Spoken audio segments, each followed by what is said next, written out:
এতিয়া voter ID card সলনি হৈ গৈছে, এনেকুৱা নতুন ভোটাৰ আইডি কাৰ্ড আহিছে। যদি আপুনি এনেকুৱা নতুন ভোটাৰ আইডি কাৰ্ড অনলাইনৰ পৰা ডাউনলোড কৰিব বিচাৰে তেনেহ'লে অতি সহজে ডাউনলোড কৰিব পাৰিব। ডাউনলোড কৰাৰ বাবে আপোনাৰ ক'তো যাব নালাগে, নিজে নিজে মোবাইলৰ সহায়ত ডাউনলোড কৰি ল'ব পাৰিব। কেনেকৈ ডাউনলোড কৰিব লাগে সম্পূৰ্ণ প্ৰচেছ এইটো ভিডিঅ'ৰ জৰিয়তে জানিব পাৰিব।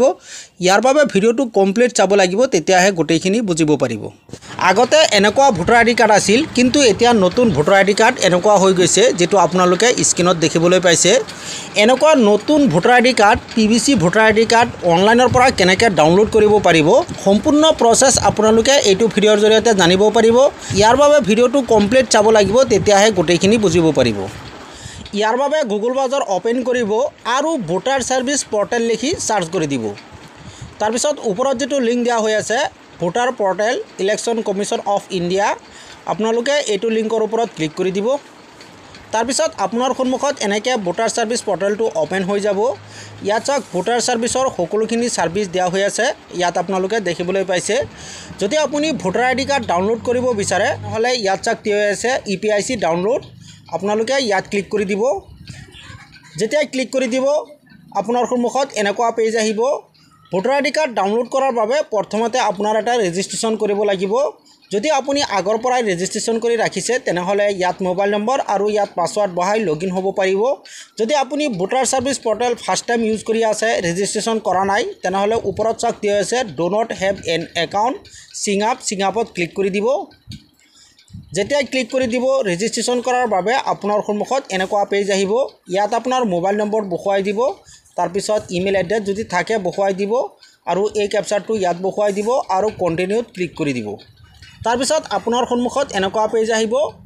প্ৰথমতে ইয়াত চাওক দিয়া আছে ফাৰ্ষ্ট নেম, ইয়াত ফাৰ্ষ্ট নেম বহুৱাই দিব, তাৰপিছত লাষ্ট নেম আৰু ইয়াত এটা পাছৱৰ্ড বনাই বহুৱাই দিব আৰু কনফাৰ্মৰ বাবে আকৌ ইয়াত বহুৱাই দিব আৰু ৰিকুৱেষ্ট OTPত ক্লিক কৰি দিব। যেতিয়া ৰিকুৱেষ্ট OTPত ক্লিক কৰি দিব আপোনাৰ মোবাইলত এটা OTP পঠিয়াব, OTPটো বহুৱাই ভেৰিফিকেশ্যন কৰি দিব।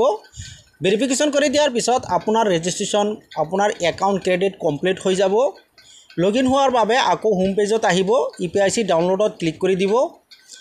আপুনি ৰেজিষ্ট্ৰেশ্যন কৰাৰ সময়ত যেটো মোবাইল নম্বৰ দিছিল সেই মোবাইল নম্বৰটো ইয়াত বহুৱাই দিব আৰু পাছৱৰ্ডটো ইয়াত বহুৱাই দিব। এই কেপচাৰটো ইয়াত বহুৱাই দিব আৰু ৰিকুৱেষ্ট OTPত ক্লিক কৰি দিব।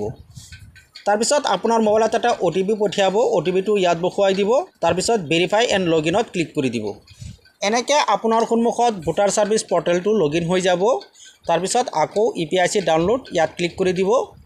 যেতিয়া ক্লিক কৰি দিব আপোনাৰ সন্মুখত এনেকুৱা পেজ আহিব। ইয়াত চাওক দিয়া আছে এণ্টাৰ EPIC নং, ইয়াত আপোনাৰ ভোটাৰ আইডিৰ EPIC নম্বৰটো বহুৱাই দিব। তাৰপিছত চিলেক্ট ষ্টেট ইয়াত ক্লিক কৰি দিব আৰু ইয়াৰ পৰা আসামটো চিলেক্ট কৰি দিব। তাৰপিছত চাৰ্জত ক্লিক কৰি দিব। যেতিয়া চাৰ্জত ক্লিক কৰি দিব আপোনাৰ সন্মুখত এনেকৈ ভোটাৰ আইডিৰ নাম, দেউতাকৰ নাম, মোবাইল নম্বৰ এনেকৈ শ্ব' কৰিব, ইয়াত আপোনালোকে দেখিবলৈ পাব। ইয়াত চাওক দিয়া আছে যদি আপোনাৰ ভোটাৰৰ লগত মোবাইল নম্বৰ লিংক নাথাকে তেনেহ'লে ইয়াত চাওক দিয়া আছে আপুনি ফৰ্ম নম্বৰ 8ত গৈ মোবাইল নম্বৰ লিংক কৰিব পাৰিব। লিংক কৰাৰ পিছতহে আপুনি ভোটাৰ আইডি কাৰ্ড ডাউনলোড কৰিব পাৰিব। যদি লিংক থাকে তেনেহ'লে আপোনাৰ সন্মুখত এনেকুৱা শ্ব' কৰিব। ইয়াত চাওক মোবাইল নম্বৰৰ লাষ্টৰ 4টা সংখ্যা দিয়া হৈ আছে। আৰু যদি লিংক নাথাকে তেনেহ'লে প্ৰথমতে লিংক কৰিব লাগিব। কেনেকৈ লিংক কৰিব লাগে দেখুৱাম, মই প্ৰথমতে দেখুৱাই লৈছোঁ ভোটাৰ আইডি কাৰ্ড কেনেকৈ ডাউনলোড কৰিব লাগে। যদি লিংক থাকে তেনেহ'লে চেণ্ড OTPত ক্লিক কৰি দিব। যেতিয়াই চেণ্ড OTPত ক্লিক কৰি দিব আপোনাৰ মোবাইলত এটা OTP পঠিয়াব, OTPটো ইয়াত বহুৱাই দিব আৰু ভেৰিফাইত ক্লিক কৰি দিব। আপোনাৰ সন্মুখত এনেকুৱা আহিব। ইয়াত চাওক দিয়া আছে OTP ভেৰিফাইড ছাকচেছফুলি, তলত চাওক দিয়া আছে ডাউনলোড EPIC, ডাউনলোড EPICত ক্লিক কৰি দিব। এনেকৈ আপোনাৰ সন্মুখত ভোটাৰ আইডি কাৰ্ড ডাউনলোড হৈ যাব, ইয়াত আপোনালোকে দেখিবলৈ পাইছে। আৰু যদি আপোনাৰ মোবাইল নম্বৰ লিংক নাথাকে তেনেহ'লে প্ৰথমতে মোবাইল নম্বৰ লিংক কৰিব লাগিব। ইয়াৰ বাবে ইয়াত চাওক দিয়া আছে ফিল ফৰ্ম 8, ফৰ্মৰ 8টো ফিল কৰিব লাগিব, ইয়াত ক্লিক কৰি দিব। যেতিয়া ক্লিক কৰি দিব আপোনাৰ সন্মুখত এনেকুৱা দুটা অপশ্যন আহিব, এটা হ'ল চেল্ফ আৰু এটা হ'ল আদাৰ্ছ। যদি আপোনাৰ নিজৰ হয় তেনেহ'লে চেল্ফটো চিলেক্ট কৰিব আৰু যদি বেলেগৰ হয় তেনেহ'লে আদাৰ্ছটো চিলেক্ট কৰিব। তাৰপিছত EPIC নম্বৰ, ইয়াত EPIC নম্বৰটো বহুৱাই দিব আৰু ছাবমিটত ক্লিক কৰি দিব। তাৰপিছত অ'কে কৰি দিব। তাৰপিছত আপোনাৰ সন্মুখত এনেকৈ 4টা অপশ্যন আহিব। 2 নম্বৰত যেটো অপশ্যন দিয়া হৈ আছে এইটো চিলেক্ট কৰি দিব, তাৰপিছত অ'কে কৰি দিব। যেতিয়া অ'কে কৰি দিব আপোনাৰ সন্মুখত এটা ফৰ্ম আহিব। মোবাইল নম্বৰ লিংক কৰাৰ বাবে একেবাৰে সহজ ফৰ্ম। সেই ফৰ্মটো ফিল কৰি দিব। যেতিয়া ফিল কৰি ছাবমিট কৰি দিব আপোনাৰ মোবাইল নম্বৰ লিংক হৈ যাব।